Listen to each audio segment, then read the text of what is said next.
Welcome, everybody. Welcome, all of you amazing horror fans. Tonight, we have another edition of the Week in Horror After Dark Front Row, where we sit down with industry professionals and we talk to them about how they make this genre the best genre in the world, the horror genre.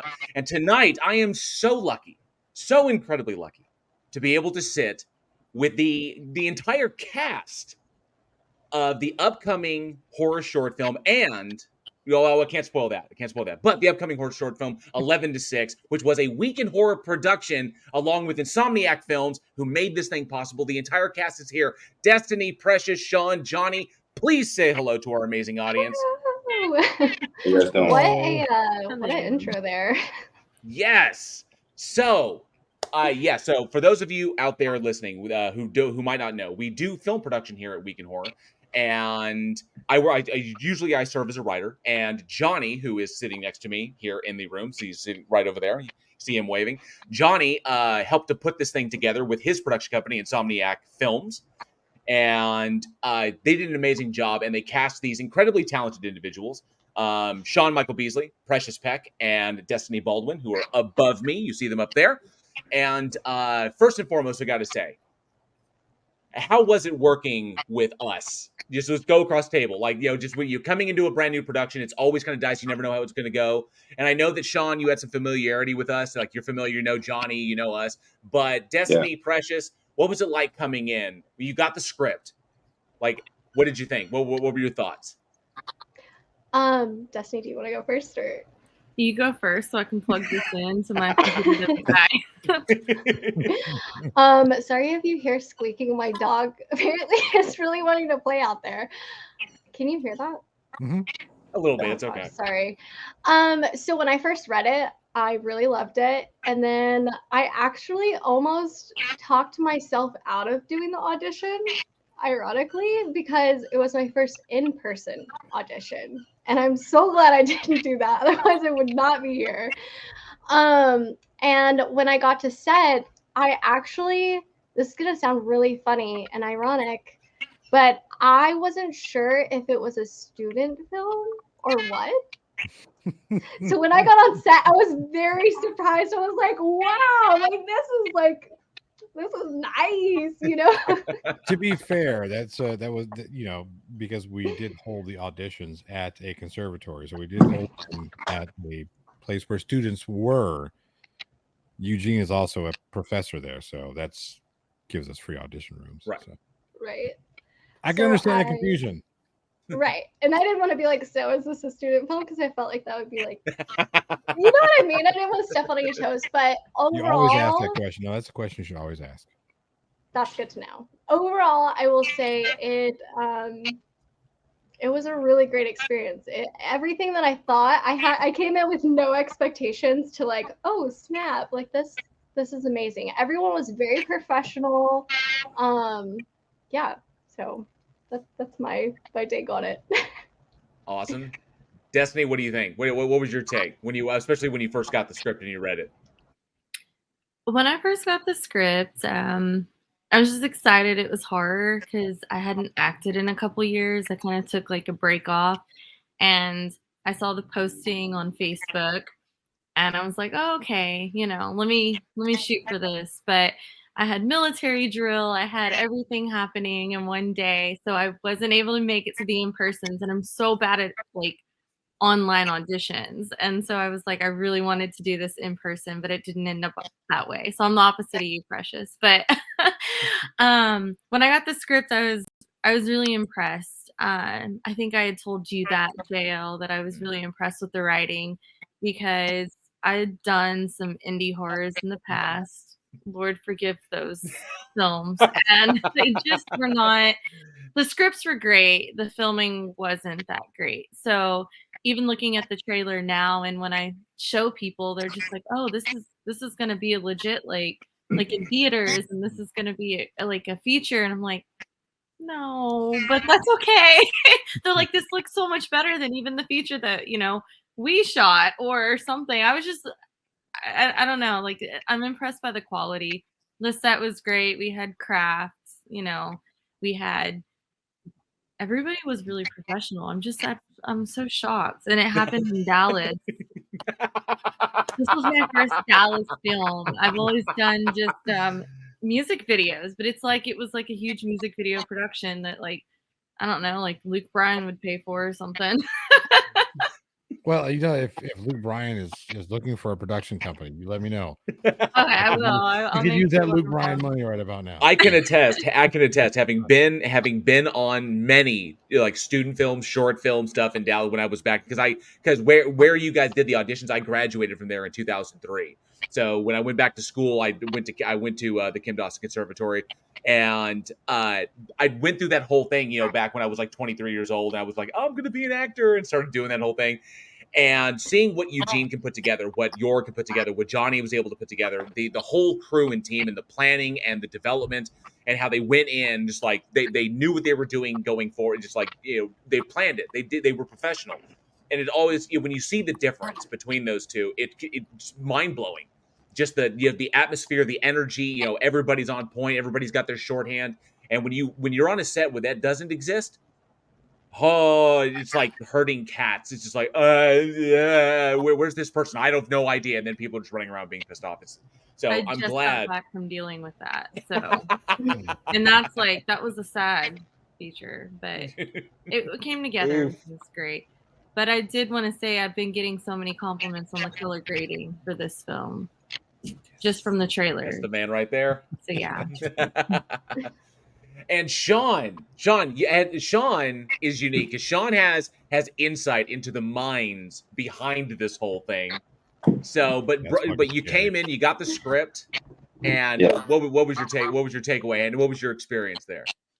I liked it because I'm a horror guy anyway, and obviously you know that. Not as like massive as you guys are. You guys are freaks, but yeah, I like it. We are. It's cool. Yeah, well, I like the script. I thought it was cool. I loved working there. I had so much fun. It was just a blast. And I wasn't there very long. Was I there? I was there the one night. So, but I had a blast. It was like the most fun I've had in a while. And these two girls were just amazing to me. And they made my Joan. Thank you. But yeah, they made my I was nervous because I hadn't done it in a while. Like I've been on like short films, like doing music scores and audio work for an animated film with some voiceover. So, I got a little bit of experience in the film, but it's been a while since I've been like in front of something in a room full of people and trying not to suck too bad. So that was good. Well, it's wild. Yeah. It was a blast though. I had a shit ton of fun, man. It really was fun. It's wild, especially when you've taken some time off, because I had the same kind of culture shock when, because I did the acting, I was in front of the camera, and I did going through the audition process, and you hear more no's and hear yeses, and going through that whole thing, and then you take some time because I went and I got a 9-to-5 job, and during that 9-to-5 I wasn't able to work, and then when I got back into it, it was so different, and you start working again, and you're kind of like, oh crap, do I remember anything, and you kind of like psych yourself out. So I can completely get you there.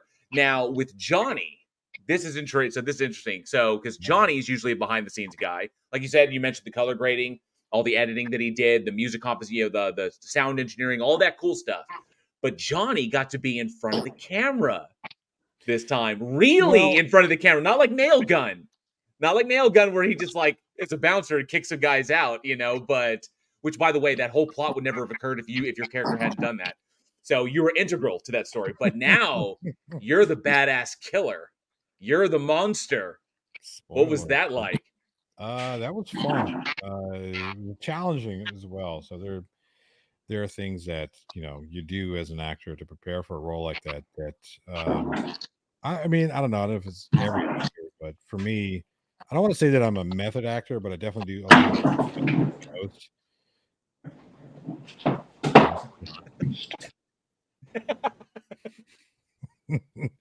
But yeah, stepping into the shoes of that type of character can be challenging, we'll say, physically, because Destiny beat the shit out of me day 3. Fuck, I left with bruises. So did I. Jesus Christ. There was one take where I don't want to give anything away, but she ends up like knocking the fucking wind out of me. It was Jesus.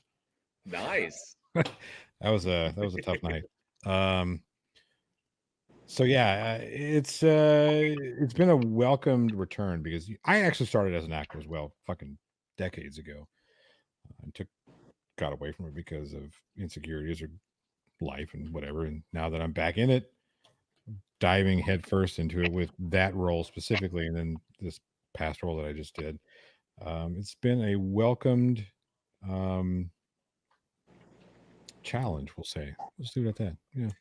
Now, there's something interesting that you bring up, and it's something that I think applies, that I would say applies to almost everybody here on the set, is that 11 to 6, the project that y'all worked on together, that y'all brought to life, which, by the way, I have to say, I don't know if I conveyed it enough on set when I saw you all there, but to see, as a writer, to see your stuff come to life like that, to see those characters, flesh and blood, and they're on the screen, and see that, it's just, that's like the height.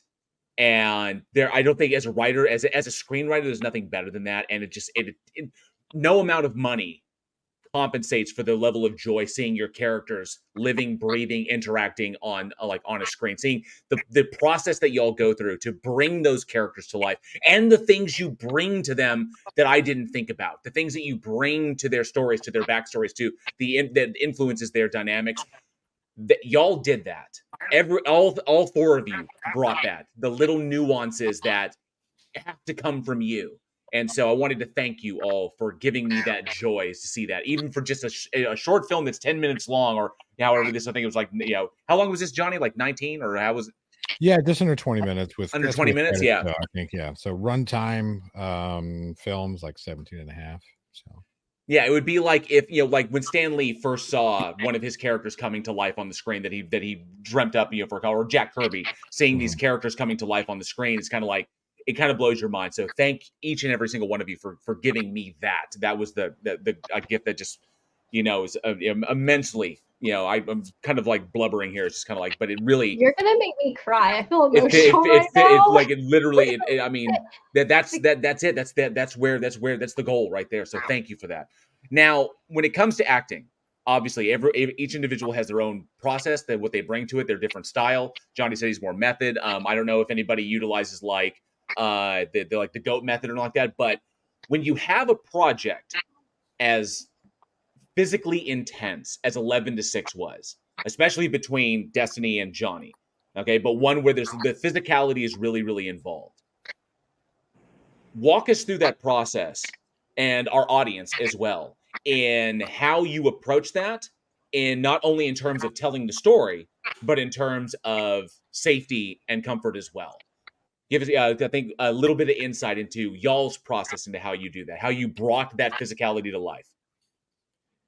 Well, for me, there was a lot of conversations that happened specifically with Destiny to make sure that we understood, we had an understanding of each other's boundaries. I still think that Destiny held back, because I told her she was more than welcome to, there's this particular scene where I was like, look, if you need to hit me, just fucking do it. I'm a big guy, I can handle it. And she wouldn't do it. I think she was afraid to break a nail or something, but. Right. I should know you couldn't handle it. Yeah, that's what it is. Right. I'm smelling it would have been like Sylvester Stallone telling Dolph, just hit me, man, I'm good. Oh, I gotta go to the hospital. That's probably more accurate, actually. Oh, my spleen. No, but there was definitely conversations between Destiny and myself about boundaries and where levels of comfort were, and how physical, because I'm quite a bit bigger than Destiny is, so there is always that risk of getting hurt, and not just me hurting Destiny, but me, Destiny hurting me, obviously, because she kicked the shit out of me day 3. Fuck. Oh man. But yeah, I mean, really, it's a lot of conversations just to make sure that we know where the lines are, because at the end of the day, I want to make sure that everybody feels safe and comfortable, even in this type of film. Oh, okay. Are you done? No, I'm I know. I didn't want to impose over what you had to say. Wow. Great. Jump in at any time. I do have a funny story to tell that involves Tell scratching, it.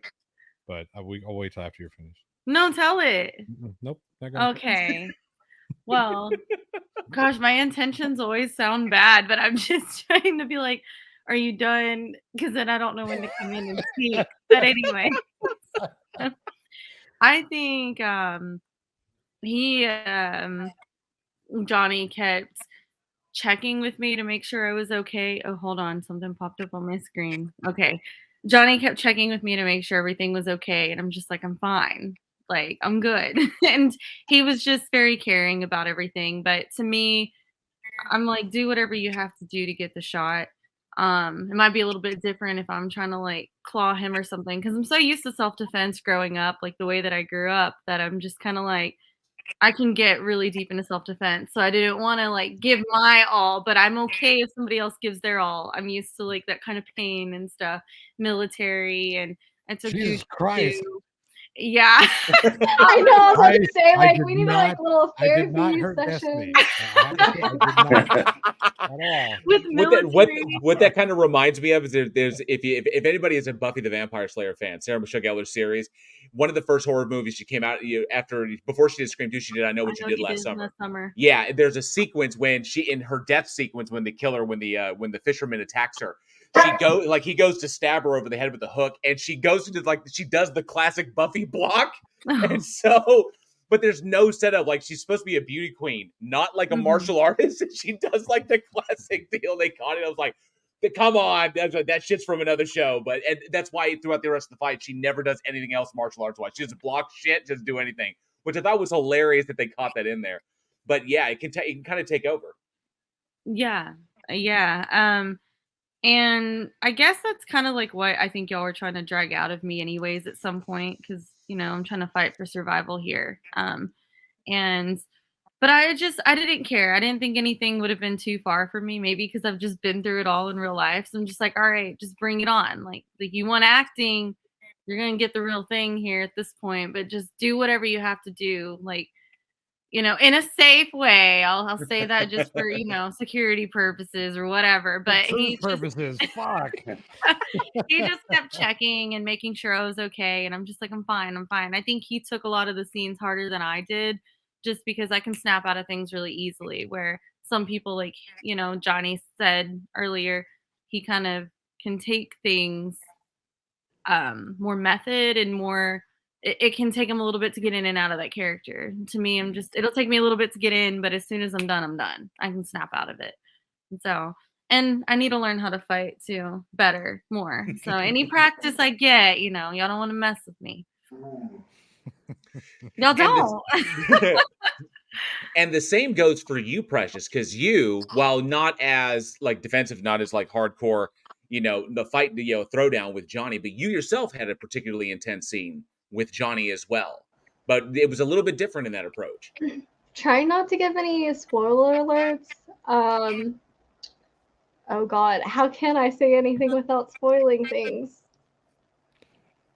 I would say my process of getting ready, because my character is very like positive and bubbly and like, she's like so earthy, like, I don't know, she's so happy. Right. She's a little bit of me naturally.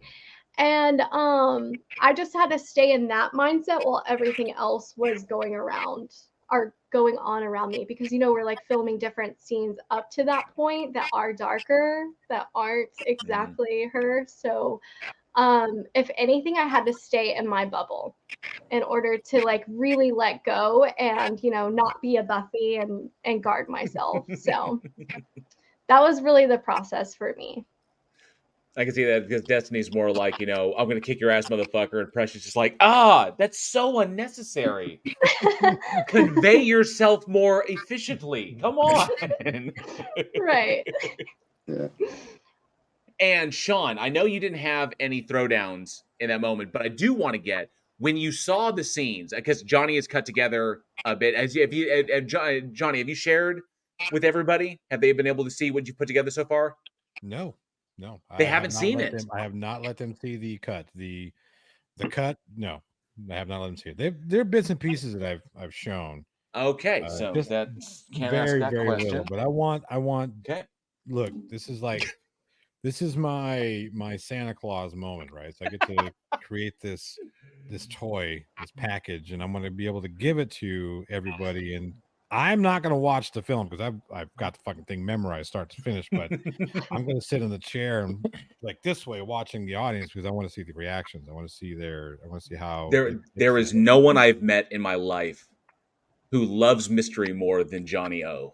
Yeah. He loves mystery, hangs his hat on that. He's just because the manager be like, "I've got something going on," and vanish. We're like, "What? What's happening? Yeah. What's happening?" And then we'll find out, And it's always a lot of fun when we finally get to open the present. But yeah, no one loves mystery more than that man right there. All right, so going into this, because I was going to ask you, Sean, what your thoughts were on, seeing what was going on with your cast members, but you haven't seen it yet, so that doesn't matter. So unfortunately, I don't get to ask that. But I do get to move on to this.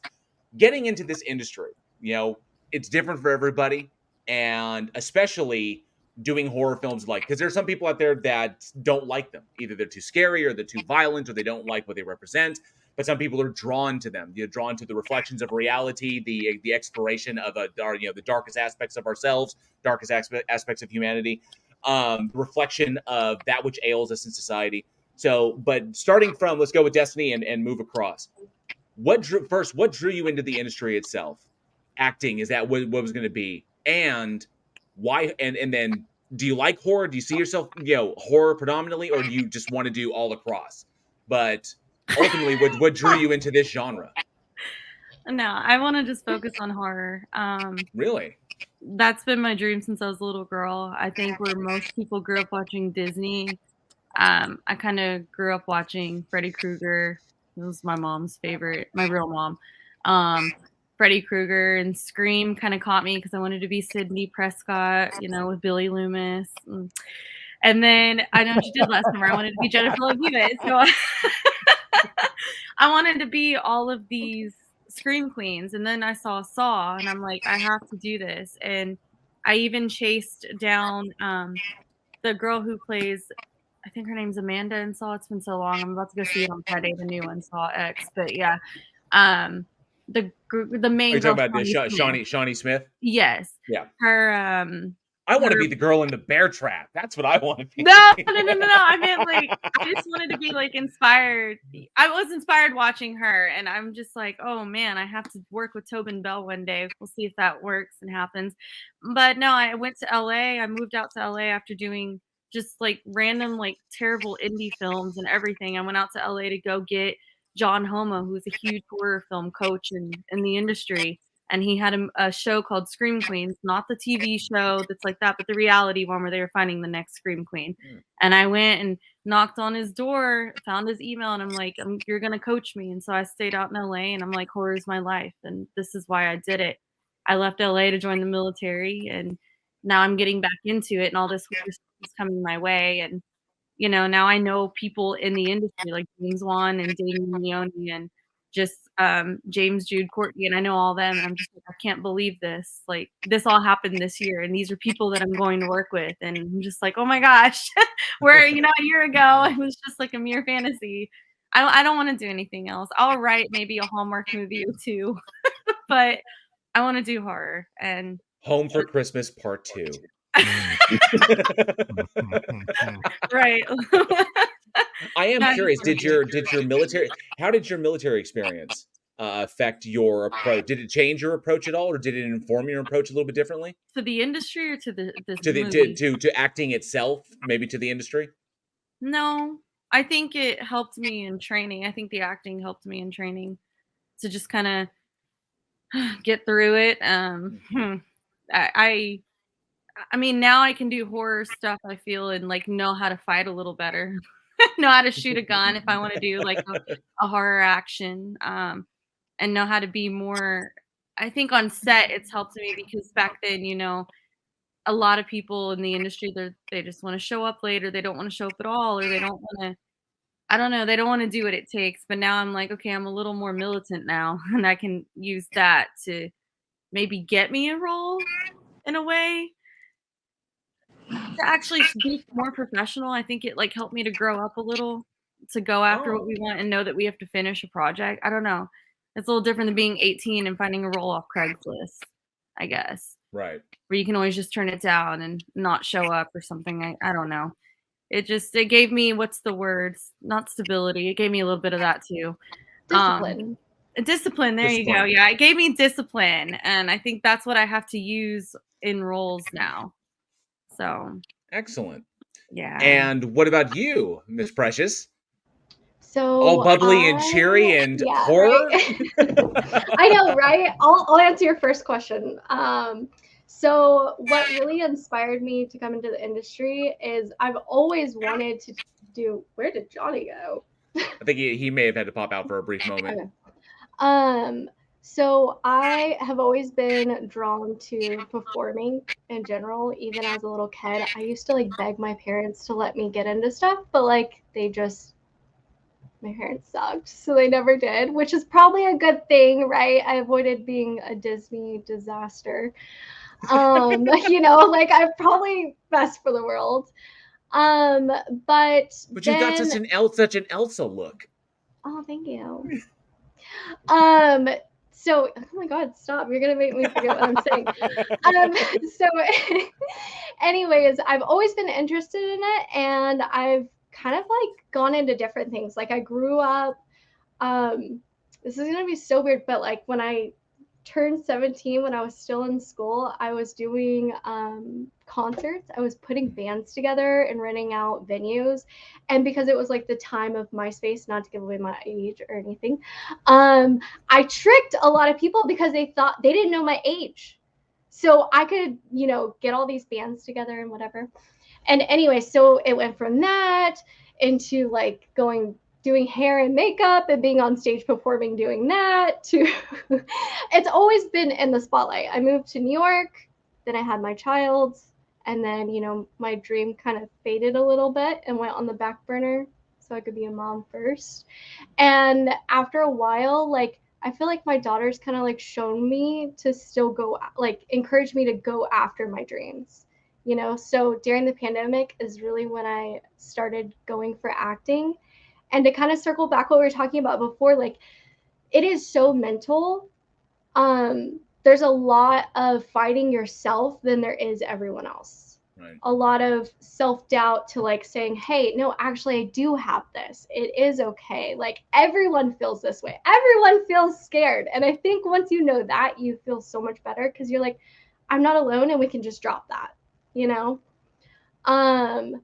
And for your last question, I'm so sorry to disappoint you, but I stay away from horror films for the most part because my mind goes to the darkest of places. And mentally, I do have to like keep a balance of watching happy stuff versus dark things.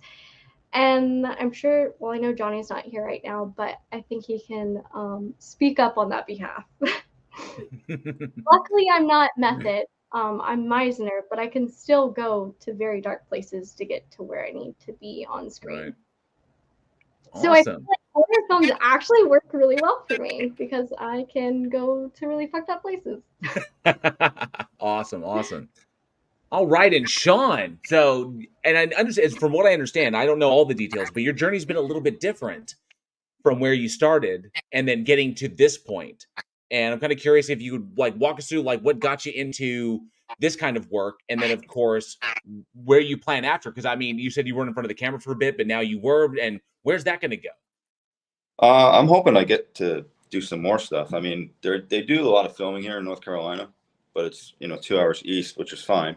But yeah, I'm a musician by trade. Like I've been in concert band in school, and then rock bands, Ultimate 20s, and singer songwriter. Johnny knows about all that stuff. And I have a buddy in New York who was in Boardwalk Empire, and he made a short film, and he asked me to score it. And I was there on set one day, and Michael Kenneth Williams was there. He's in the movie, and got to meet him briefly, so that was pretty cool. But I liked it. I liked that part of it. And then he asked me to do the audio work for the animated film he did, and I like doing that too. And I was like, I really want to get on that side of the camera. So that kind of like gave me the itch of like, this looks cool. I want to try it again, But I'm hoping like I'm not like set on one thing. Like I'm cool with doing whatever. I just want to get some work and get a reel going and some roles. You know what I mean? Just to keep doing it, because like Precious said, yeah, I have kids and I get married and I had to put stuff on the back burner. You got to be a grown up at some point, and but now that I'm divorced and on my own, I can pretty much go scratch that itch if I need to. You know what I mean? So I'm looking to do that and do things I normally wouldn't do. So I'm at that point in my life where I'm like, fuck it, I'm just gonna do it. Like I had surgery on May 4th. I hopped on a plane and I was there and I did the film. Nice. It was great. Yeah, like I'm doing it. Like Johnny was like, "Oh, I'll find somebody else." I'm like, "Fuck no, you ain't." I'm doing it. So yeah, it was good. It's intriguing because both Precious and you have both brought up, and it reminds me, because it was a similar inspiration that, and this is completely out of the blue, it just kind of popped into my head, but what Robert Downey Jr. said regarding his journey and how, as an actor, he had the kind of mindset, before 2000, before the early 2000s. And so like he was at a point in his life and he was like looking at his kid, looking at his life, and then he walked into his kid's bedroom one day and saw who his son's heroes were. Like all over the posters all over his wall. Is like, why can't I want to be that for my son. I want to be a hero. And that is what led the journey to Robert Downey Jr. going after Iron Man. Yeah. And so it was the inspiration that he draws from his children, that the same as Precious has done, as you have done as well. I know Johnny has as well in his endeavors. Is the whole reason he kind of like was done with, he's like, the 9 to 5 was killing him. It was killing me. That's why I was like, it was 7 years. I was like, I cannot do this anymore. I've got to do something creative. And Johnny was the same way. And so that's why he created Insomniac. That's why I, developed Week in Horror. And so it's there and we have to do it. And then we see that and we draw that inspiration for wherever we can. I see it's amazing. It's very, very cool that y'all drew that inspiration from your children. And it's, we see that not just, it's everybody does that, which I think is really, really neat. Yeah. Yeah, So, it's cool, man. It's definitely an inspirational thing to like, see my son go, wow, you did this. This is cool. Maybe I want to do it. So maybe, I don't know. Like I tell my kids all the time now, I'm like, don't let anybody ever tell you can't do it. Just do it. Don't listen to people judging you. Oh, be a grown up and all that. Just go, take the chance, because you're still going to be young enough that if you fail, you'll be able to still have a backup plan if you need. Right. So like, go live your damn dream, man. Screw everybody. I try to actually say, like, if I feel like I've like failed at something, I'm like, ooh, but I learned this. So I'm like ingraining that in her mind. Like, it's okay. Like, we want that. We want to learn versus, like say like, oh, I failed at this. Like, let's just learn from it and move on. Like, let's go. Right. Same thing as like mistake, right? Yeah, I will say she's a little disappointed because she wants me to be in a kids movie so bad. She's like never seen a horror film in her life. Like she would be absolutely terrified. But maybe one day we'll make that happen for her. Well, that was interesting. Yes, Johnny's back. Welcome back. You update your computers, they're supposed to work, and then just go all funky on you. So we were just talking about, and Johnny, you can kind of fill us in on this as well, as because I don't know if we've ever gotten really on the show got to talk about your kind of journey into this and where you started, and essentially what led up to this point, in what you're doing with Insomniac, what you're doing here with Week in Horror, and progressing along this journey. So, like, how did that kick off for you? Oh, geez. That's not an easy question to answer at all. How it started, I don't even know. I mean, I remember being like 6 years old and acting on stage and whatnot. The first thing I ever did was, oh, geez, fucking Christmas Carol. I was Ebenezer Scrooge, believe it or not. Shocker. Yeah. But that was my introduction into stage acting, and then I kind of just did it here and there from then on. When I got into high school, I went the more sports route, which I know that might actually be difficult to believe for everybody, but I did letter in basketball, believe it or not. My 6 foot tall, short fucking self. Sorry, Sean. Fuck off. Please, I'm shorter than both of you. I wasn't going to mention that, but whatever. I'm shorter than both of you, and I was varsity football, so come on. Yeah. Yeah. I was varsity basketball, but I was the 10th man in a 9-man team. I'll let you guys figure out how that works. So the theater took a backseat for me. I was still involved in theater, still did a few productions, but was more into athletics. And then I graduated, and my athletic career did not go the route that, it exactly went the route that I knew it was going to go. Nowhere. So I got back into performing arts, but more as a musician than anything. Started playing a lot, and that's kind of how I got my performance down, was on stage musically. Did that for X amount of years. Had some people come up to me and said, hey, we've got this kind of movie we're thinking about shooting and whatnot. You want to be in it? And these were, you guys don't even know, like all you, JL and Sean. People Sean. come up to me like, hey, you just want to be in my movie, but that might be a little sketch. Yeah. I'm sorry, go ahead. No, you're good. No, we're talking about, hey, sweetheart, you want to be in my film? Yeah. You should see those Instagram DMs. Oh my I got God. a tripod and everything. Yeah. I have a music video coming up. I'd love you to be a part of it. Like, Yeah. No, I'm good. No, but I'm talking like shooting films on a Sony Handycam type shit. This is Really classy shit. Yeah, super classy shit. Not even Super 8, so I don't even know what the fuck that was about. But yeah, that's kind of where you just in and out doing all kinds of that shit. And then eventually, after working enough, corporate retail and just getting beat down just to death with that slog, I said, man, if I'm going to be fucking broke, I'm going to be broke doing something I enjoy. So let's do that. So I started Insomniac Films, and here I am.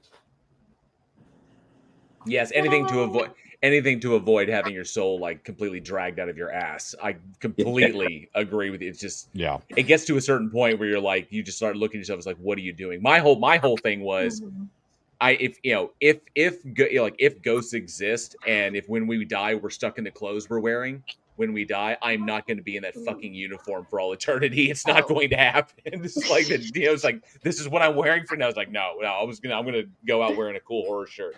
But I completely agree. Did any of y'all have the same kind of experience? Went through the whole like 9 to 5 soul crushing, be a part of the race kind of thing? Oh, Destiny's no. Lucky. No. Like I said, the military that gave me what's the word again, Precious? Discipline. Maturity. I've had every career. I'm a flight attendant now, but I've had it all. I've had like 10 careers in Barbie. Jeez. Yeah, I was a carpenter for 20 years. Fucking sucks. Body's falling apart. It's just, I'm done. Like Johnny said, if I'm going to be piss poor, I'm going to be doing it with a big smile on my face. Yes.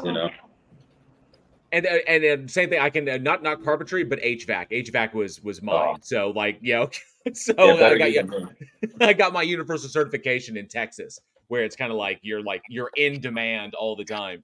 But that's my fallback, because I can go back and do that. But I was like, I'd rather because that's backbreaking labor, and I'd rather be here doing this, being creative. But at least that's there.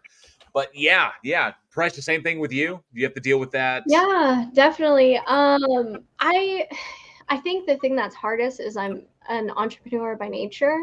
And so working for someone else, there's just something about it that just rips your soul out, I guess you could say, because someone else is in control of your life. You are making their life much, much better with your hard labor. I worked at a place that does blowouts like back to back to back, and I was like one of their fastest people, whatever. And that sucked so much. It does so much to your body, and I know that sounds like kind of silly, but like you're literally standing there doing this all day without a break to sit down. So you're like styling people's hair like back to back. It was, I mean, it sucked. And then I ended up owning my own salon suite, and that was much better. But once the pandemic hit, it really like it gave me this like quick choice of opportunity. I already knew I wanted to get into acting. It was just I needed that push from the universe. And what happened with COVID is they started saying, well, you know, everything froze, right? They're like, are you going to work? Can you leave your house? Like, it's like, there was like a couple weeks before that we started hearing like things that was going on over in China, right? And I had a lot of clients like, hey, are you still going to be open? And I'm like, I don't know. Am I still going to be open? And there was just like this little sliver where I could just go ahead and close my salon down instead of renewing the lease right then and there. So that's what I did. And then I made that choice and decided I'm seeing this through. So I have one client that I do a couple times a week that I've been so freaking blessed with. Unheard of. I go do her hair, make her beautiful, and then I go back home, homeschool my child, and continue on acting stuff. Like, I'm so effing lucky. So freaking lucky. But it just took that push. You know how I know? You know how I know Precious is a mom, other than the fact that she's told me. Oh, what potty? I gotta go potty. That too, but no, you self-censor. That's hilarious. You self-censor twice. Sometimes it gets away from me though. Don't worry, they're gonna hit that age where eventually it's not gonna matter anymore. They hit 16 and you'd be like, motherfuckers. I don't know. 16. Yeah, that's much earlier than that. Oh, like, try I don't, she's like an angel. I don't know. Like, well, it's because you homeschool. That's why. Yeah, the kids have not, society and all of them have not gotten to her yet. You're probably right.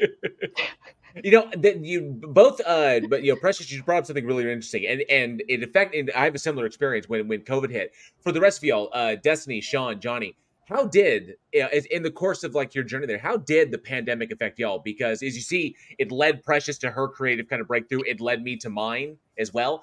Did y'all have a similar experience, Destiny? I was able to be lazy and not feel bad about it. I was a student though. Honesty. I was a student, so all of my theater courses were online. All of my design classes were online. My military classes, everything, because I have like 4 different majors, and I loved being a student. I was getting paid to be a student. So just being at home, I had to learn a schedule. So I had to learn discipline inside my home. So I did the same thing every day. So I learned how to have a schedule, I guess. It was the opposite for me. When people got out of their schedules, I learned how to create one. Just cook every morning, do my classes. Those were like 6 hours a day. Cook dinner, which was always tacos. I always had salmon tacos during COVID. I don't know what was wrong with me. Just so good. And then I would just do homework. I love school though, but I got to be lazy on my off days. I didn't have to have a job at the time. Because a lot of, we had our, the stimulus checks coming in. I still had my military checks coming in. I had my financial aid coming in. And then even my landlords were working with me at the time. So it's just like, oh my gosh, I get to just be lazy. And that was like for a whole year. It was exciting. I know that sounds so bad, but I was so happy. It really doesn't, because when do you get a break from adulting? Yeah. Right. I mean, and you took advantage of it. You took advantage of the sure opportunity did. in order to. There you go. So, well, but in also in you can say in multiple positive ways. You got to take a break. You got to kind of like live your life on your terms, but also school. focus and handle the things without all the distractions everywhere else presented by the world. So that and from that you now walk into any production or walk onto any set with that discipline and that maturity that you probably didn't have, that you was afforded to you. So that's an amazing. So yes, it did afford you that opportunity to change. So to break new ground for yourself. Sean, you as well? No, I was an essential worker, so I was stuck working. Yeah. But I mean, like, there were some good movies that came out during that time where it's kind of like, get that itch. You know what I mean? Like, so Unfortunately, I had to work. I wish I could have been lazy too, Desi, but Well, I did have to go to drill because military is essential, but it was fun. They had us like sweeping outside and stuff, you know. yeah. Like all my work was outside, wait. Time out. Wait, time out. That sweeping outside was fun. It was better. I was getting paid to sweep outside and laugh and talk. I gotta, because we didn't go do anything. COVID, even with military being essential, we couldn't do much. I don't know. Everything was shut down. There wasn't much to do. So she had a different essential experience than I think you and I had, Sean, because yeah. I was also essential during it because I was working in apartment maintenance. Yeah. So everybody's stuck in their homes, and I'm on call like 24/7 to come out and fix their homes because nobody's leaving them. So things break down really fast when nobody can leave them. So I'm out there fixing ACs and plumbing. No idea how many times people fuck their plumbing up, but nonetheless, I digress on that. But yeah, yes, exactly. And so, but I had that, but I couldn't do anything else. So I found myself at home on like my days off, and it was like there's nothing going on. So that's what opened up the opportunity without all the distractions, similar to you, to be able to start up Week in Horror and kick off and start doing creative things again. And then during the day, go to work. And with the pandemic, it was very simple. It was just work orders. Just go in, fix, and then leave. Fix and leave. And then the day was over. And then I get to go home and do and focus on all the creative stuff. So Johnny, did you have a similar one or? Oh no, thing? I even the retail workers, my specific type of business is in telecommunications, and somehow we got labeled as essential, even though we were the retail side of it. So we had this weird schedule where we were voluntold that we had to work 2 days a week. I was like, wait a minute, this doesn't work for me. So we're going to open up 2 stores, and then you guys are going to rotate 2 days a week and all this shit. I was like, this is fucking stupid, guys. You just told me that I could stay home to take care of my children. I have 4 kids who needed schooling and all that shit, and I had to keep them on task. Well, my wife had a work from home job, so she was good to work regardless. It was just so fucked. So yeah, it kind of just reinforced my gotta get out of this bullshit rat race. It's incredible that the change that whole scenario kind of like kicked off, and I think everybody we've ever talked to, especially here on the show, is like everybody was creative and artist. It was both kind of like it hit us differently because I think people saw the opportunity to finally embrace what they wanted to do and what they loved. Unlike so many people out there, and I think this is kind of what separates us or people in this industry, was because so many people out there were lamenting. It's like, oh, no job, and I'm stuck at home, and I'm going crazy, and I got blah, blah, like this. But I found, and maybe this it's maybe just the people I talk to, but what I found is that creative-minded individuals, people in this industry, is that alone time, that segregation time when the world was kind of shut down, creative-minded people blossomed. And they found an opportunity to embrace what they loved without being distracted by all the shit going on around them. It's like, oh, it's not there. I don't have to deal with it. I can just focus on this. And I think what happened was it became suddenly okay for us creative types to not have to get out. More of us creative types than not are introverted. I was thinking the same. Right. Yeah. We're going to be more introverted and less likely to want to go places than those whom aren't. So yeah. I so agree with that. Like, even though I am great around people and everyone kind of is like a magnet to me. Like, I seem very outgoing, but I thrive on alone time. Like, alone time is so freaking important to me. Like, it helps me get my mind straight, and it is so hard being around everyone. Definitely like, no, I must have I'm a social butterfly. I'm people. I agree with you. I'm with you, Precious. I think Sean as well. I saw Sean nodding his head. Hell yeah. Writing. And when there's nothing going on, no distractions, and I can sit down and write, I can throw on my music, and I can get my headspace and be here for like 6-7 hours straight, cranking out. That was just heaven for me. Just punching it out. Because people are just like, shut up. Go away from me. So, as actors moving forward, 11 to 6, we have this project in the bag, and start kind of go across the board. Where do you see goals for the future? Because we don't know what's going to happen. Because the reason I bring this up is because if there's hints on the news, we may end up going through another scenario like we did in 2019, 2020. Maybe. We don't know. There's hints. Are you talking about the strike? Not the strike. Another possible pandemic scenario. No.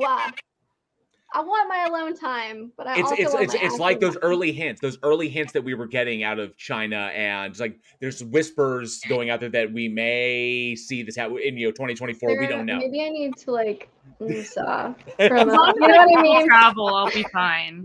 I need to fill it out, and then I'll let you know if it's coming or not. So I'm just kind of curious, going forward, 2024 in the future. Desi, where do you see yourself? Do you see yourself working, trying to work further in the genre, or maybe branching out, or what do you see? Where do you see yourself going with this? I have a few horror movies coming up, and I think one's in November. I know I finished filming this series that I'm doing now in October in LA. If we do go through another situation where we're stuck or whatever, maybe it won't be as bad. We can just, I don't want to wear a mask, but do whatever we have to do. As long as I'm still able to travel, I think I'll be okay. I don't know. But yeah, I'm branching out into the other industries. I mean, genres. Oh my gosh, I'm so tired. Branching out into the other genres. I don't know. I kind of have found this newfound thing for sitcoms, I guess.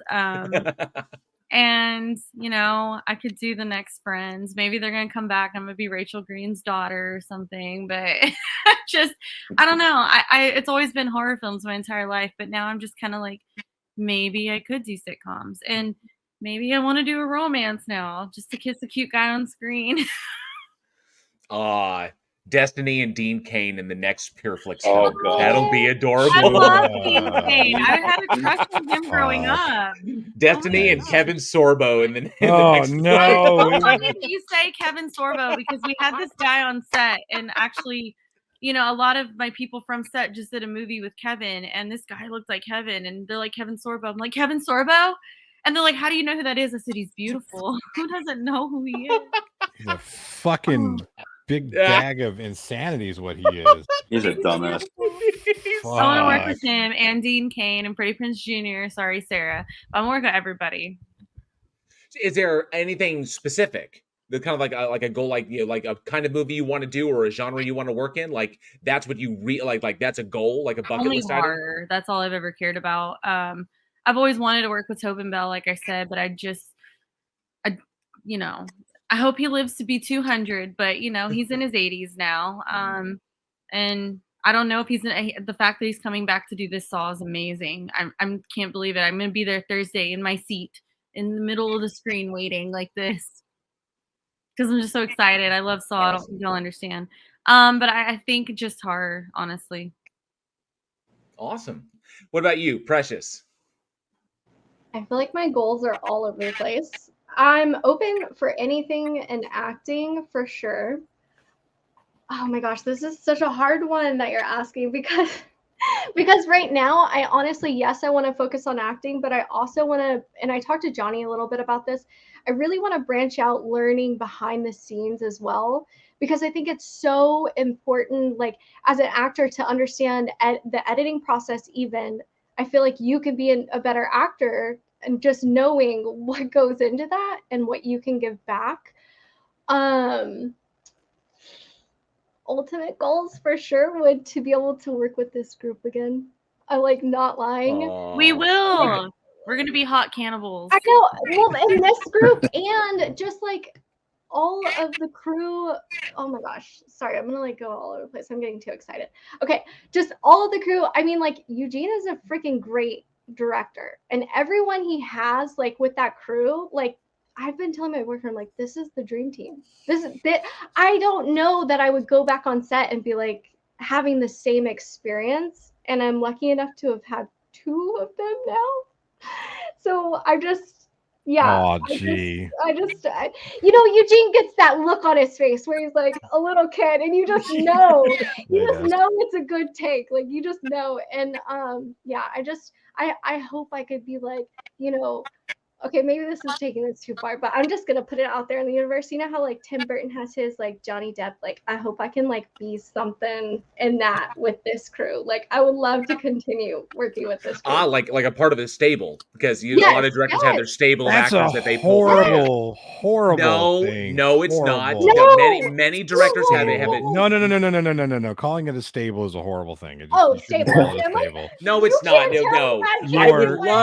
I would love to be in a director's stable. I would do anything to be that. Like I want to work. Book of talent would be a better way to phrase that. But calling it a stable. Okay, book of talent. Okay. I've always heard it called a stable. Like everybody's got their stable of actors that they like to go to. It's like, no, I get it. But I don't know. For me, I was introduced stable in a completely different context. Like James Gunn and Nathan Fillion, because you'll see Nathan Fillion in virtually every single thing James Gunn has done, because he knows the two of them work so well together. So I totally get that, Precious. Absolutely. Yeah, for sure. And I also want to like dabble some more into writing, and so yeah. How are you working on that script, Precious? Which one? The one on Coppell, Texas. That one honestly has still been brewing in my mind. Like I just want to like go back. Okay. We'll have to go get. I don't know if we're gonna go down a rabbit hole right now, but we had an experience with the place that it's filmed. Like that whole, anyone who's watching this, like that whole area literally looks like a setup. Like it's the perfect town. Like it's too perfect. Like something has to have happened there. Someone has night Shyamalan thing, yeah. Yeah, and like we went to the coffee shop, and there's this guy, like he just reminds me of that guy off of 30 Rock, where he's like so happy. You know what I mean? Like the barista.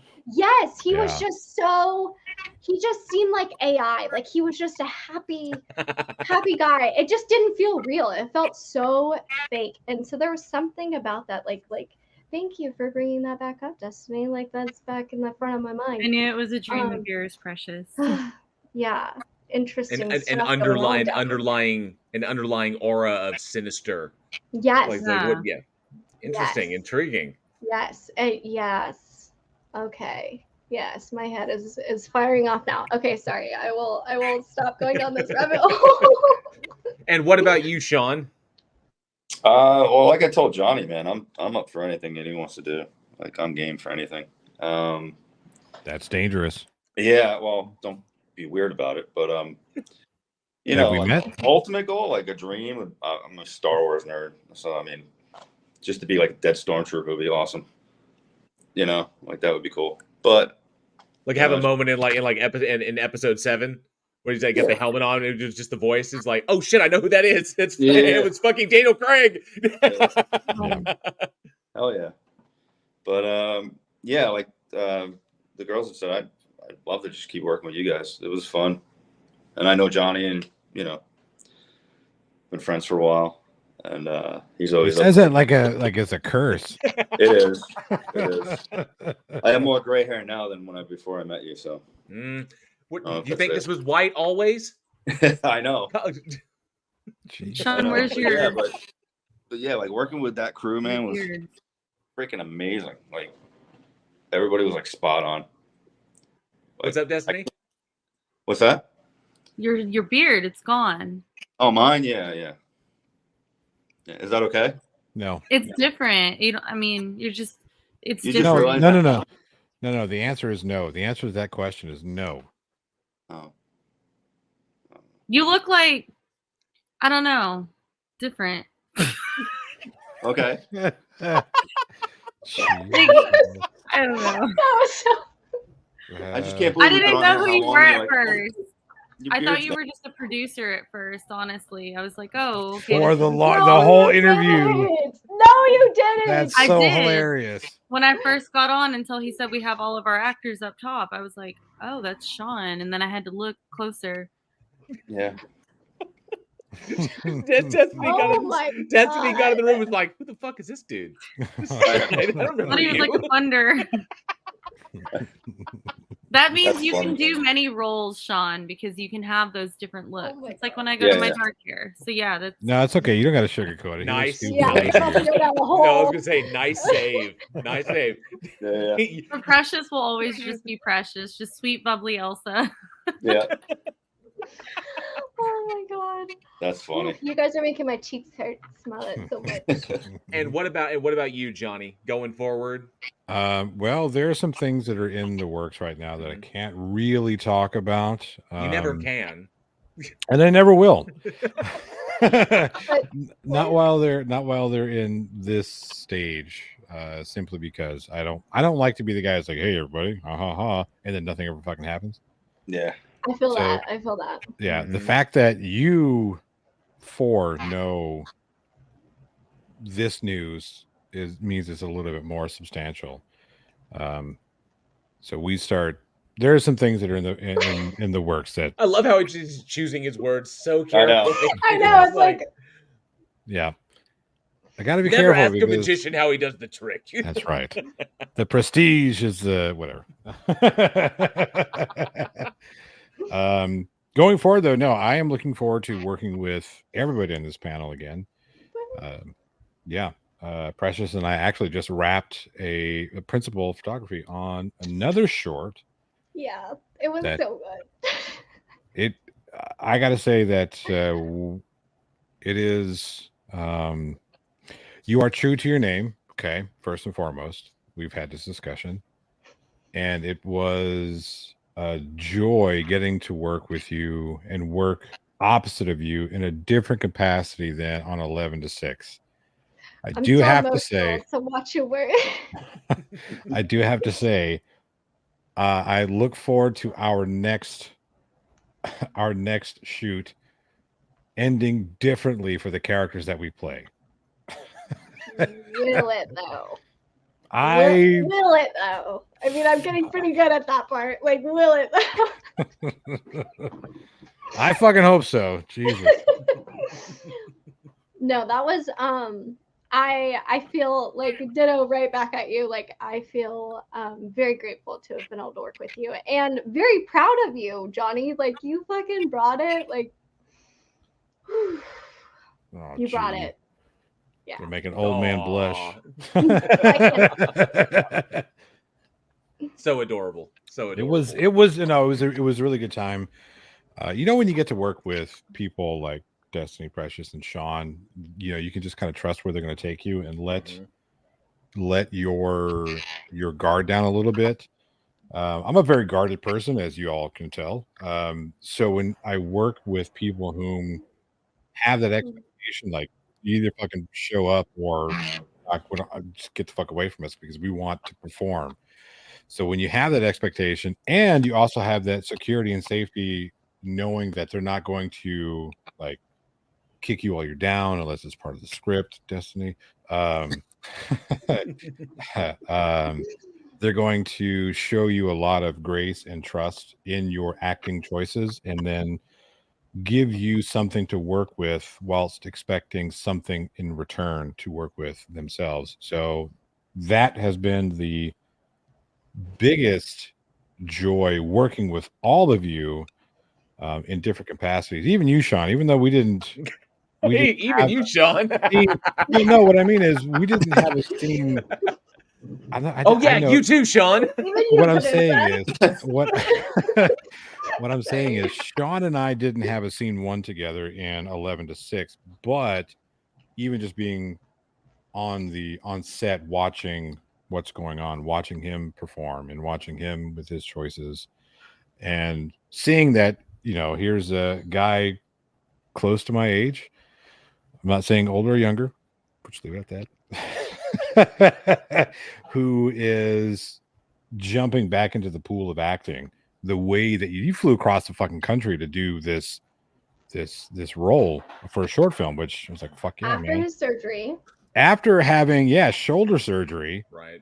So I was like, fuck, that was kind of like, all right, well, that's a certain level of commitment that I better fucking at the very least, I have to match that, if not exceed it. So That is what I love. Each and every person brings it to another level, and it makes you want to be even better.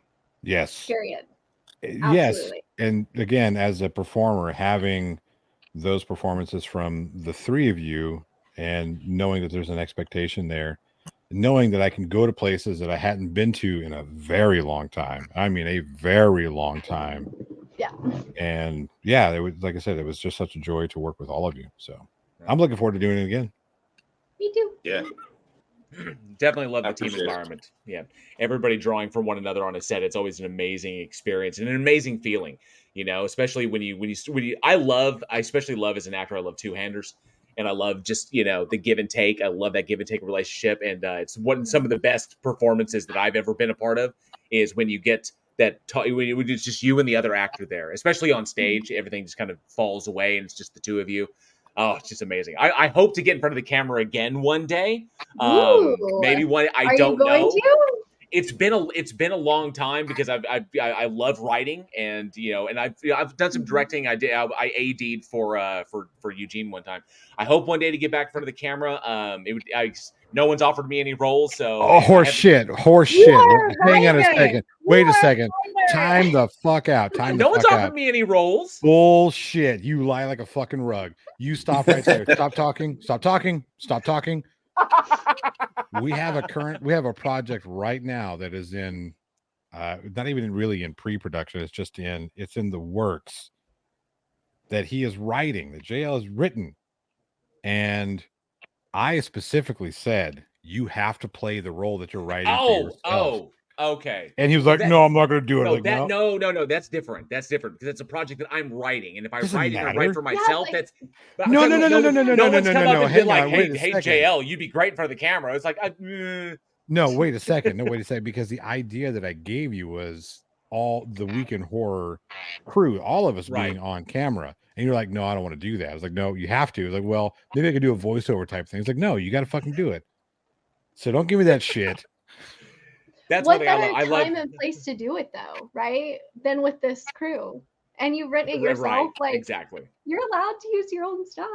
I was feeling very, very insecure and very uncomfortable with myself, just like being on camera again. But I'm getting to a better place where I feel a little bit more confident in being in front of the camera. I'd be a little more confident because that's the thing. I know everybody has dealt with that at one point. It's just feeling comfortable with your own tool, the tool that we have, which is our body, which is who we are. And if you don't have that underlying confidence, something is eating away at that. It's hard to overcome that, especially in the moment. So it's one of the toughest challenges of doing this job and being in front of that camera. And so I needed to get myself back to a place where I felt more comfortable being in front of the camera so I could convey something appropriately. And it's wild because, and this is my own kind of experience, but there's been times in my life when I've been really, really big and times when I've been in, like really, really good shape. And it was wild because there was a play that I was going to do where I had one role, which is a big, large, meaty role, lots of lines, lots of depth, because I was a big guy. But then it kind of fell off the shelf and then it wasn't going to happen. And then so years went by and I was like, I need to get in shape. So I got myself in shape and I was looking really, really good. The play came back around. Now we're going to do it. Oh, but now you're not big anymore. So you get a smaller role now. Because I was like, are you shitting me? It's like, because I didn't fit the character anymore. So it's so wild and insane sometimes. And, but hopefully when we get that project that Johnny is alluding to, which we can't really say too much about, but that particular role, it's written, we just need to be able to get the funding for it. But yeah, technically that would be, we're playing versions of ourselves is kind of what it is. So yeah, but it would technically be us. Yeah, so Precious knows a little bit about it as well. But yeah, technically they're like versions of ourselves. So it should be a lot of fun. Now, before we now this has been an amazing conversation, but before we go, I gotta know, and of course everybody who loves horror out there, starting with Desi, we'll go really, really quick. Favorite horror films and horror inspirations. Go ahead, Destiny. Sorry, let me turn that off mute. Okay, can y'all hear me? Yep. Okay. So I'm obsessed with the new Halloween trilogy. I don't need to hear any hate on it. I will mute Johnny. I didn't say a word.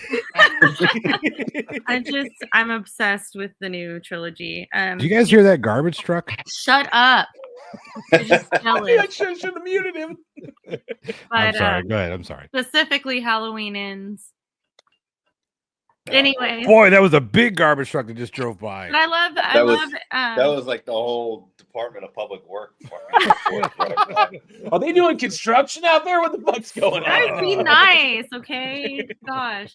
And I've been able to get to know James Jude Courtney personally, and he's the sweetest sweetheart in the world. And so now I'm wondering the next time I watch these movies, am I going to be terrified? Because I was so terrified of the new Michael Myers compared to Nick Castle. I love you, Nick Castle, but compared to that.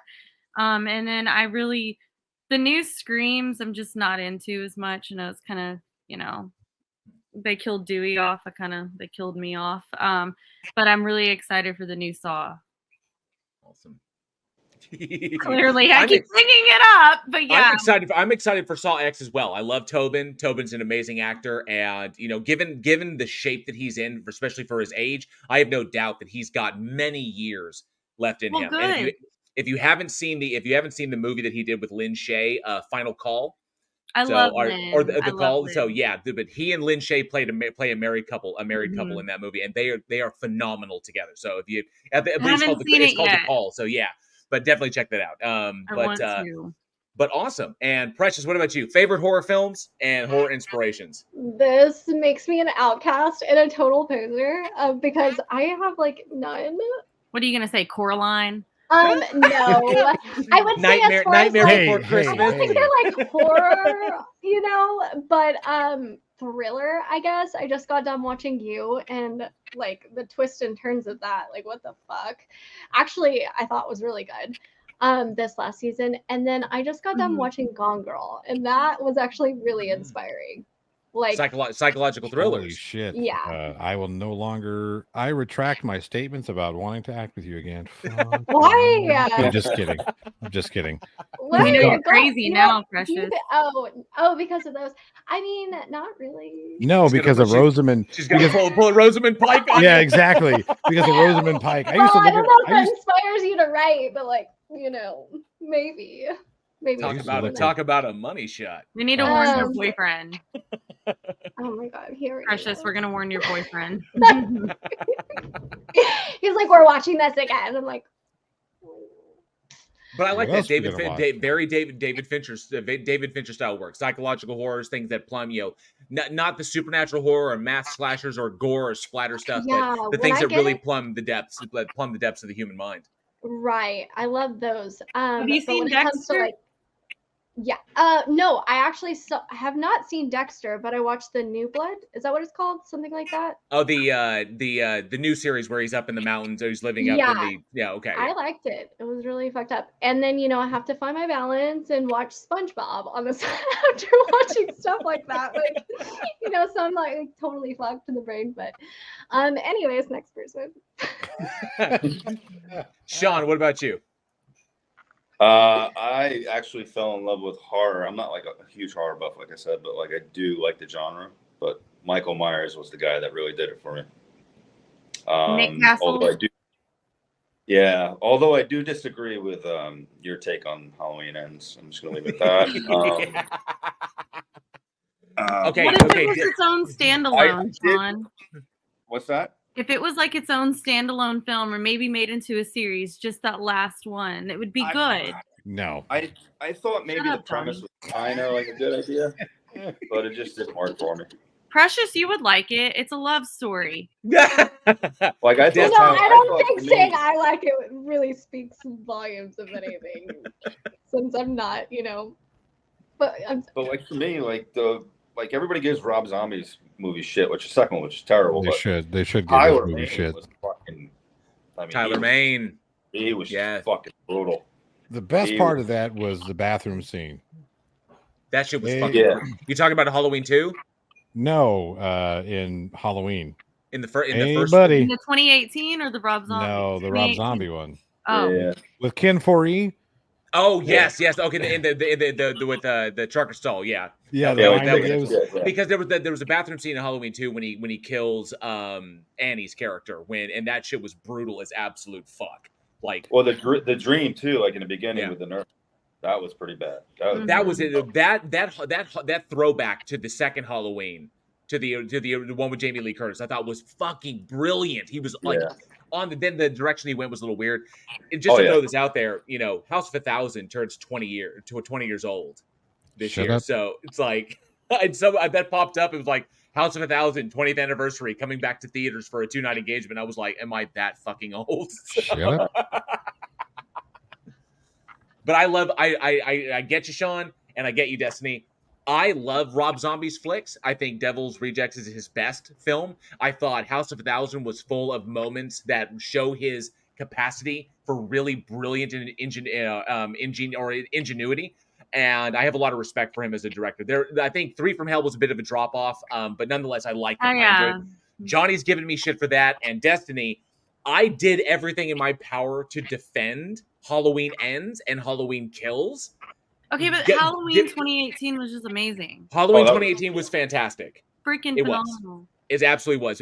But I see... If they didn't make the other 2, then yes, I would agree with you. But the fact that the Halloween Kills and Ends come out, those just the whole trailer. I'm sorry, James. I know you're going to see this on my Instagram eventually, but they love you. Absolutely. Okay, but hang on a second. I will clarify this. My problem with the films aren't the actors; it's the direction. It's the direction that the films went, and some of the silliest shit that's in them. I'm like, fuck's sake, this is so stupid. It makes the plot makes 0 sense. From Halloween Kills, there's no reason why an entire town would get in such a fever pitch about something that none of them had anything to do with. Except two people. That's Jamie Lee Curtis and what's his name? No. The sheriff. No. The 3 in the bar. The 3 people in the bar. Oh, they were all alive when it happened. Yes. Yeah. Okay, right. Kyle Richards' character coming back. I forgot the name. I'm a little sleepy. No, there were more than that. Yeah. Okay. Again, you can't get we'll just leave it at that. It's the plot makes no sense. I did love the Loomis scene though. That was that was good. Yes, moments like that. Yeah. And I dug that Halloween Kills tried to do essentially tried to do what Rob was trying to do. Rob Zombie tried to take Halloween 2, his version of Halloween 2, in a direction that I thought was like he tried to do something interesting about the nature of evil and how evil permeates and how violent action infects the individuals around you. And that's where he was going with that. But he explored it in his classic zombie surrealistic way, his kind of Hellbilly Deluxe manner, that kind of pastiche. But I think Halloween Kills did it better, but that's a very, very hard landing a hard position to try and land and do it right. Halloween Kills did it better than Zombie did because it wasn't as surrealistic, but they really explored that, and it's still, I credit them for that. That's what I think was so great. They tried to go down that road. It's just a really, really hard thing to do narratively and as a director as well, to try and encompass such the depth of that on film. That's in a book, that'd be very easy. But on screen, that's a fucking challenge. But I commend David Gordon Green for going for that and trying. It's like, we're going to go somewhere really, really dark and really deep for this, which I like. Johnny did not. I've gotten so much hate from that man right there. Well, I mean, again, that whole trilogy, he took fucking big chances. Right. He missed everything from Halloween Kills on. He missed every single chance he took. The only bad thing about Kills was the whole, like you said, the town chanting and all that stupid shit. That is so fucking stupid. I think had to do with, they say horror films symbolize a lot that happens in our world. I think with all the crap that's happening in our world, you can kind of relay the two with not to get political and stuff, but with a lot of the political stuff that was happening, with all of the raids and everything. I mean, look at the Carrie, look at Dawn of the Dead, all that stuff. The things that inspired the instances like the riots that took place throughout the Midwest and, of course, over on the West Coast, the ideas that began those were then the ultimate would culminate in action that is completely and totally absurd to the ideas that initiated them, because there's no focus. Everybody just is following their emotions and going in a direction, and it turns into just mass chaos, which is what was reflected in Halloween Kills. And I like that. That's a facet of reality. That's realistic. That happens. And I like that David Gordon Green took that opportunity. It's without making a political statement, but utilizing something that really does happen in human psychology and ran with it in the environment of the Halloween universe. I dug that. I dug it. So that was, I'm glad to see that I'm not alone. It was a filler movie though, of the three. The last thing I'm going to say about Halloween Kills is that Desert Eagles don't work that way. No, I mean, Sorry. And what about you, Johnny? What about you?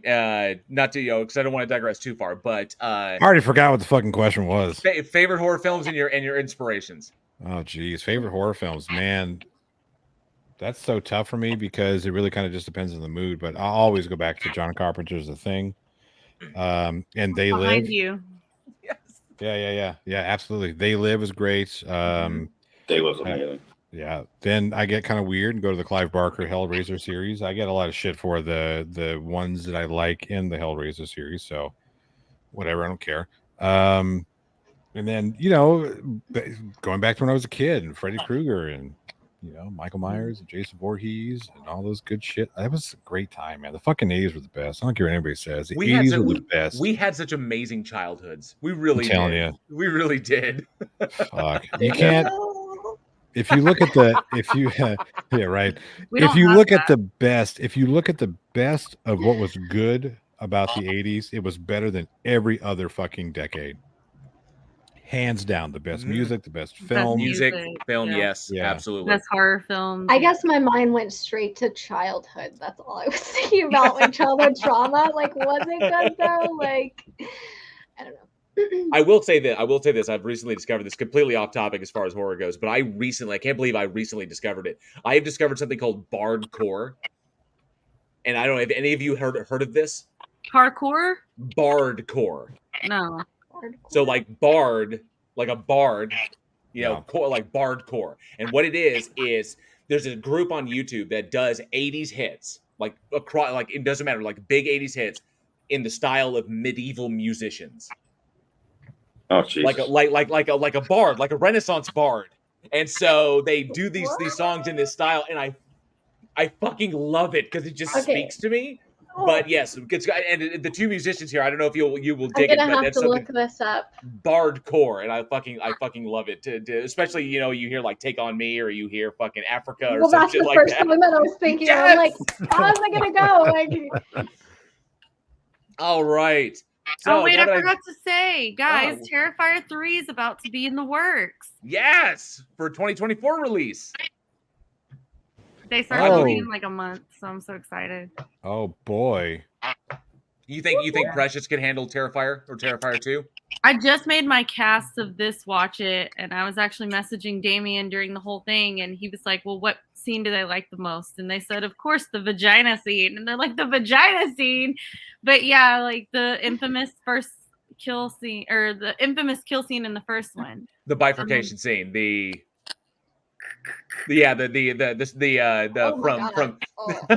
from cut from pubis to pawns. We'll say that. See, I think that's what makes me a great actor, though. Like when I see something that looks like we were filming like a few different things this last week, and I was like, oh my god, like, ugh. Like you know what I mean? Like just like the amount of blood, and I'm like, this is great. Like this is gonna work. This is a lot of work off of, Like, but that makes me good. Like I can. Precious, I do wonder if you can handle the second one though.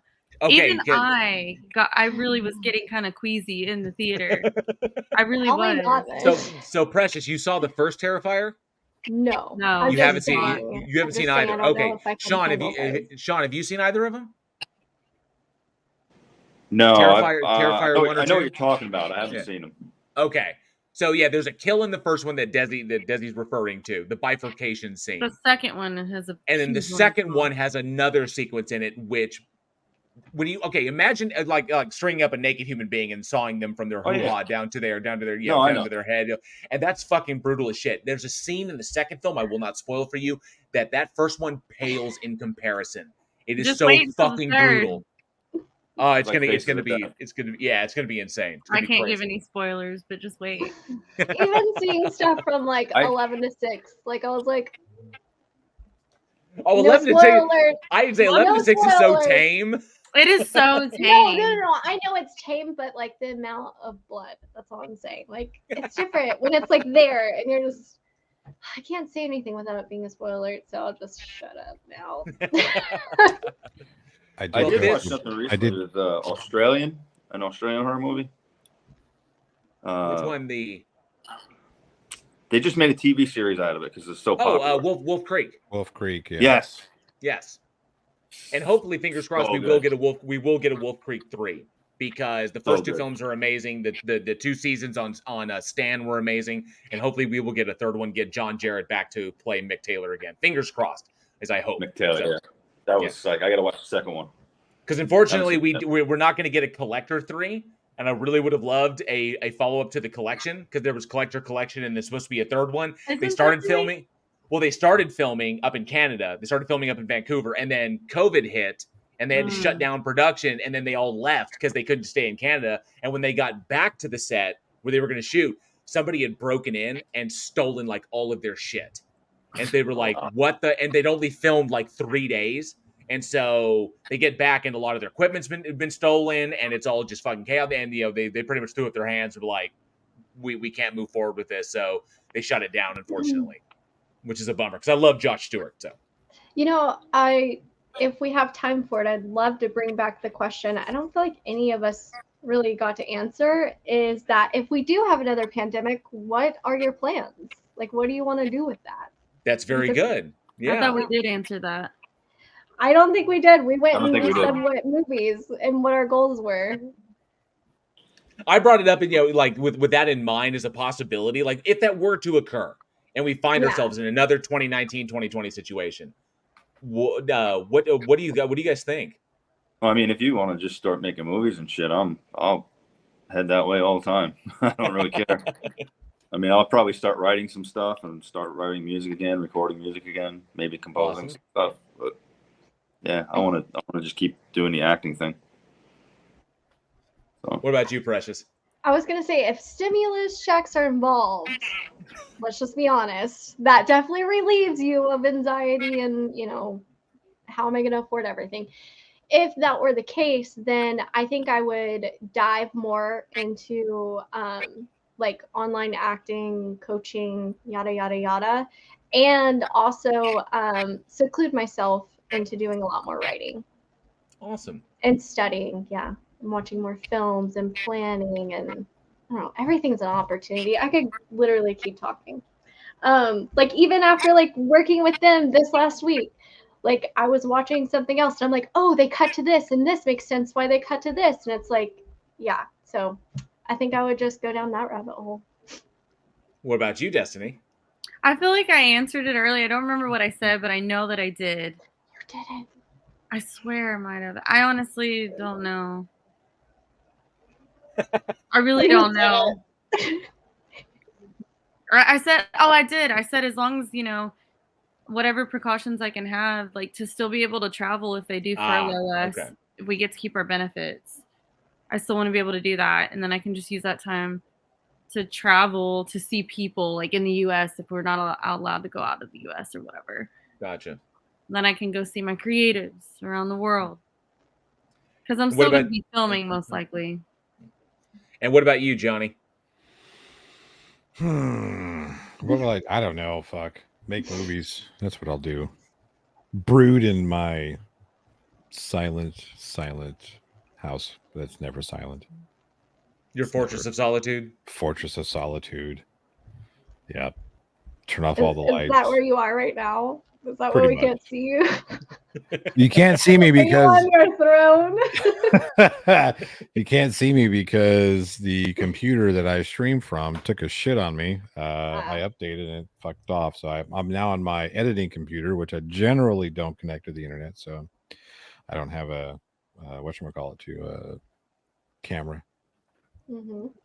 Well, I can tell you, I myself will, if it does happen again, writing, that's where I'll be. And of course, I've got YouTube and I've got Week in Horror. So if it does happen again, we've got the podcast that will keep us going. And, that'll always eat up a lot of time. And of course, I can always punch out more scripts and, write more characters. And one thing I really love doing is for the actors that I really like and the people that I see have really remarkable talent is writing cross types for people. I love writing characters that are completely antithetical to like a person's nature. And so, and casting them in that, seeing how far they so you can imagine what I would write for Precious. Yeah. It's already in my brain. You guys got me going. I'm like, ooh, yeah, we could do some new stuff. Like, I could totally see that. Gone Girl, all of it. Like, for sure. I want to see Precious Peck and some Natural Born Killer shit, like Juliette Lewis going like hard fucking core.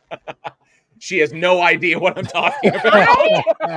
You know what? I know. I take back my excitement because I don't know what you're talking about, but I could only imagine a PG-13 version of it in my mind right now. No. Should we cast Precious, like remake Monster, and she can be Eileen Wernos?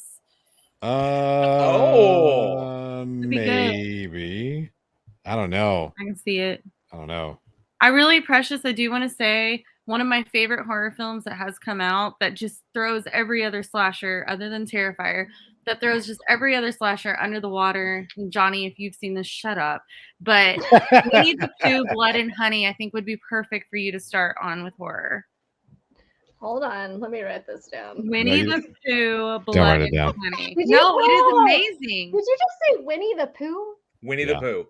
Yeah, Blood and Honey. I got so Precious, you need some context. So recently, no, you Winnie don't. the Pooh, Winnie the Pooh, the character, fell into the public domain, which means that anybody can utilize it for whatever they want. The minute it came into the public domain, a group of filmmakers got together and made a horror film. And it's amazing. Winnie the Pooh, Blood and Honey. It's basically about how the animals in the 100-acre wood, Christopher Robin's grown up and he kind of abandoned them, and now they're in the woods. Go to college. Yeah, and so he left, and so they've come out of the woods to seek revenge. food and revenge. Sorry, that's not. But it is so good. It's like the kills savage. in it are so brutal. It's not good. Yeah, the distribution company funded a different film of mine, and so I was like, let me check this out. But I was so impressed. I remember. Like I would spend $100 to buy this film, and I think it would be perfect for you, Precious. It's fucking savage. You love Disney. Oh, I don't love Disney. You love Disney. Oh my God, I don't know if this is something I should say right now. Well, just keep in mind, All I'm Steamboat gonna say. Keep in mind, Steamboat Willie recently came into the public domain as well. Not the Mickey Mouse we know today, but the original black and white one, the original Steamboat Willie, is in the public domain, and there are rumors that there is a Steamboat Willie horror film. Well, Bambi, I think Bambi comes in. Mm-hmm. Bambi comes in 2 years, and I think. Why do you have to bring Bambi into it? Like, why not? He's already had a hard time. Listen. They already have scripts for these movies. They already have scripts for these movies. There are people that are chomping at the bit to do what these idiots who fucking did Winnie the Pooh. That was incredible. Oh my God. Shit. No, it was so good. And there's like a sledgehammer scene and everything. You're just blown away. You're like blown away by how terrible it is. Huh? Oh my gosh. What? Sean is over there just like Sean, it is so good. I'm not even kidding. It's not good. I'm just waiting for Cocaine Bambi. That's all I'm waiting. Yes! No, Cocaine Shark is next. Oh, we have. Oh no, because you forgot about Crackoons. Because there's Cocaine Bear. Wait, are you guys being for real? I shit you not. Yeah, I am not lying. There's Cocaine Bear, obviously. Then there's Crackoons. There's Meth Gators. Meth Gators is out there. Will be next. And then we got to get LSD sharks. LSD sharks and fucking. I don't know if you could do sharks because we already had. We got to get Rohit penguins and. Wow. The mescaline muskrats. Mescaline muskrat and mescaline rats. But Precious, these movies bring in so much money compared to the budget, and that's the amazing thing about horror films.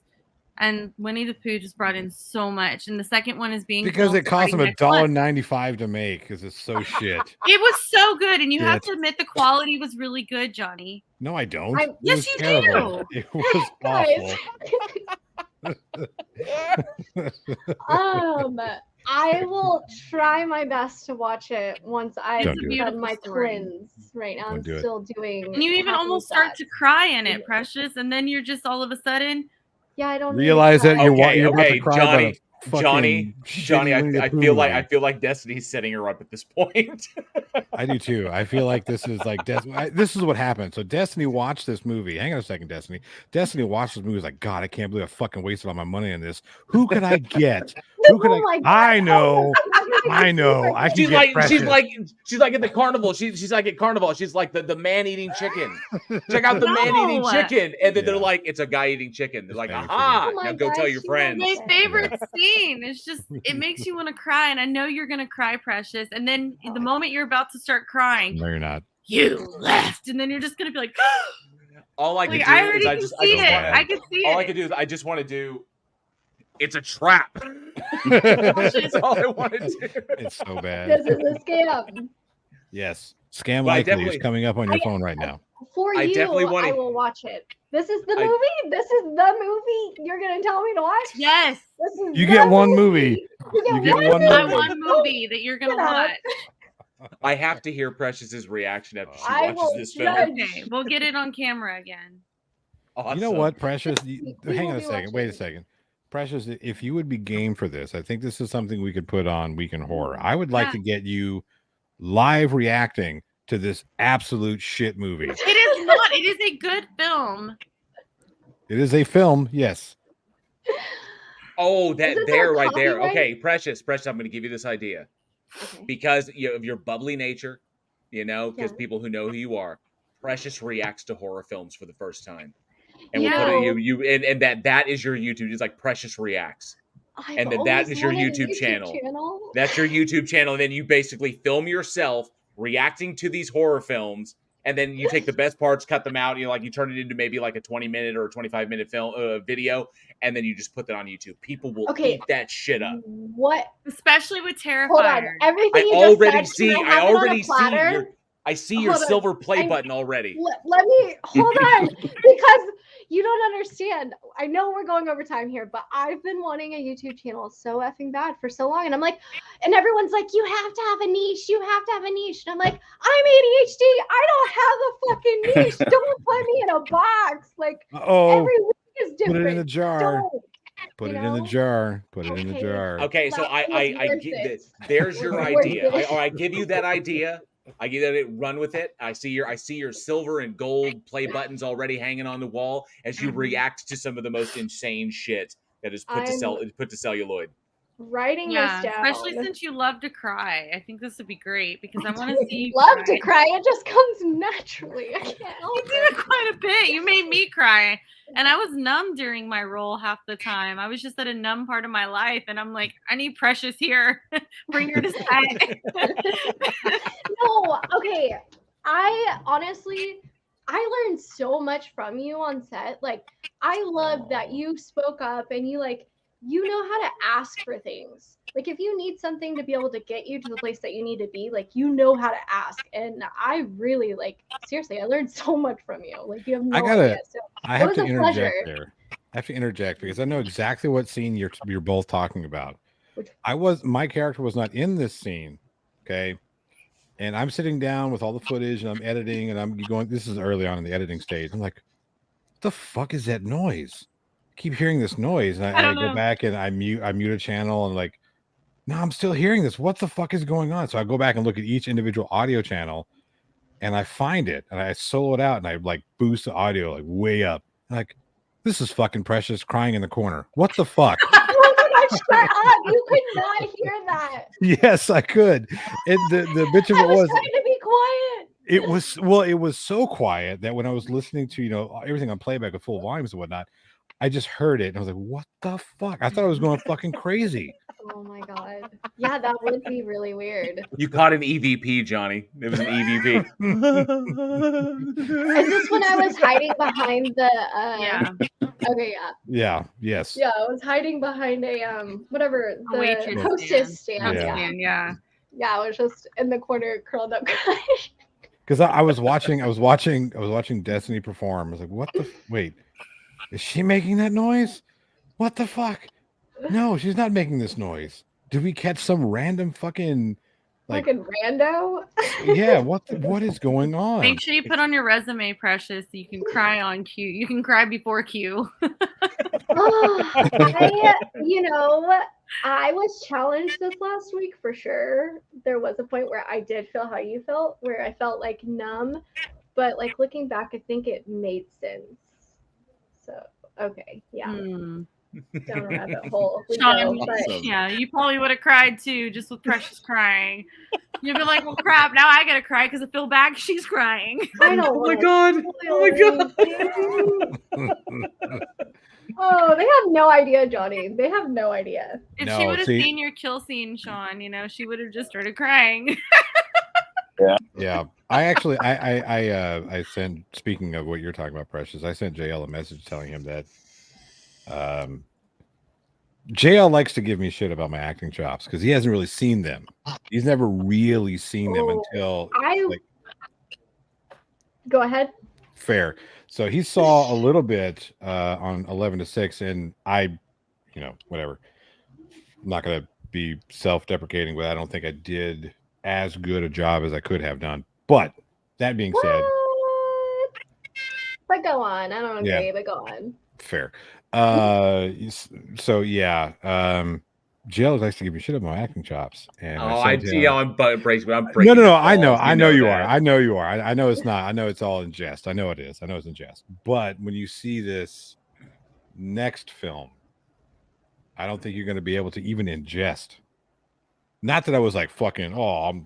Look at me. I'm Okay. Daniel. I'm fucking Daniel Day-Lewis over here. Not like that. But If you don't shed a tear, you are fucking dead inside. Period. Like you are dead. You're dead inside, and maybe we can work that out. Like like some therapy I look forward. sessions I look forward. I definitely look forward to seeing it. I absolutely do. I mean, I wish it was I a different part.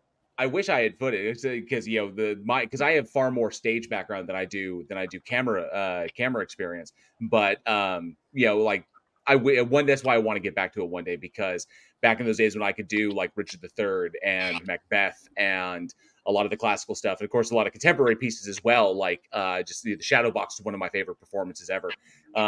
But yeah, I look forward to being able to do that one day again, especially now that I got the beard, like legit beard, and I can do like legit characters like that instead of a fake beard. So I'm looking forward to that. But I look forward to seeing your performance, John. I have no doubt it's going to be amazing.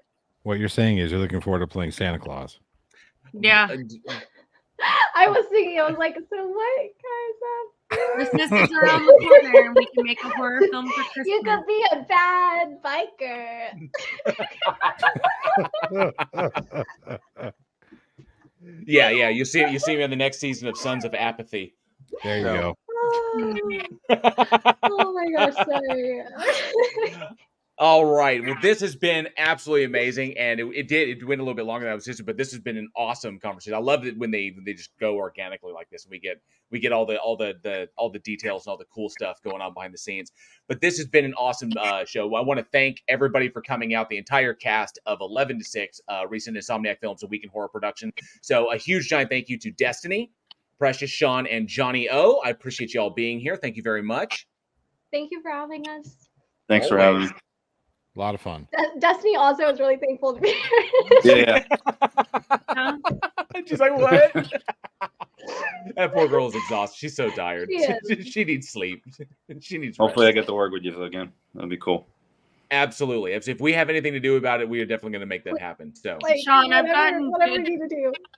I've gotten good feedback on the song. They're like, oh, I like the song in the trailer. Oh, okay, cool. Oh yeah. By the way, I don't know if you guys talked about it. What? Sean, I had an idea for a 50 song. I don't like to box anything, so I like to create everything. You know what I mean? Start scratch everything, bake it all in. So I approached Sean about writing this 50 song. I gave him a chord progression and said, run with it. And he did. And the song that you hear in the trailer is a song that Sean wrote with, what was her name again? Oh my God. Megan Failing. Yes. What? I don't think I knew that. Yeah. Oh, I'm sorry. By the way, Precious. Yeah. So, Way to go. Dang. yeah. 'Cause So that makes it. Like, Yes. well, I mean, everything makes it, but every layer, every piece on top of this, like, you watch the trailer and you're like, holy shit, like, so when is this coming out? When am I watching this? Like, When is it's all it coming out? It's all dropped. look, don't pressure me, Destiny. Well, I'm tired of telling people I don't know. Well, you're gonna have to tell them I don't know for at least another week. Just like that. I don't want to talk about it. Awesome. All right. So this Look has at been an that look absolute. she's giving me. Look This at has that been look. this has been an absolute blast, and of course, to all you listeners out there, you will if you hang around Week in Horror, hang out at the live show, come see us, because come see us do the live show. It's always amazing. It's always a lot of fun, and you will get to see, or you get to hear when we tell you. When you will get to see Destiny, Precious, Sean, and Johnny O in the upcoming 11 to 6 when we do that premiere. So don't miss it at all. And I've been here with this amazing cast. Thank you all for everything, and thank you from the bottom of my heart as a writer for bringing this little project to life. You know, I thank you again. It just warms my heart, and it's just that's the goal. So y'all gave me a gift that is just, you know, You gave me I a don't gift. I. Thank you for letting me be a part of it. What do you? You guys are absolutely amazing. And of course, this has been Week in Horror After Dark Front Row, where we sit down with the amazing individuals who make this genre possible and make this genre the genre we love so much. I have been JL, and of course, check us out. Check us out on Patreon. If you want early access to this kind of stuff, then all you have to do is subscribe. Check out patreon.com/weekinhorror and check out all the tiers and all the cool behind the scenes stuff that we give you. And of course, hang out at the live show every Wednesday, 7 p.m. Central on YouTube at youtube.com/weekinhorror or at weekinhorror. And check us out on the socials as well. We appreciate y'all being here. Thank you once again to the lovely cast for coming out and joining me. And Sean. Thank you. And Sean. And stay tuned for Precious live watching Winnie the Pooh, Blood and Honey. That would be funny. I'm telling you, it's gold. It's fried gold is what that is, Precious. Fried. Yes, I'm writing it in my list. Good. All right. And thank you all very much for joining us. We will see you all next month. Next month? Not you. Oh. Bye. God. Oh, Jesus. Oh.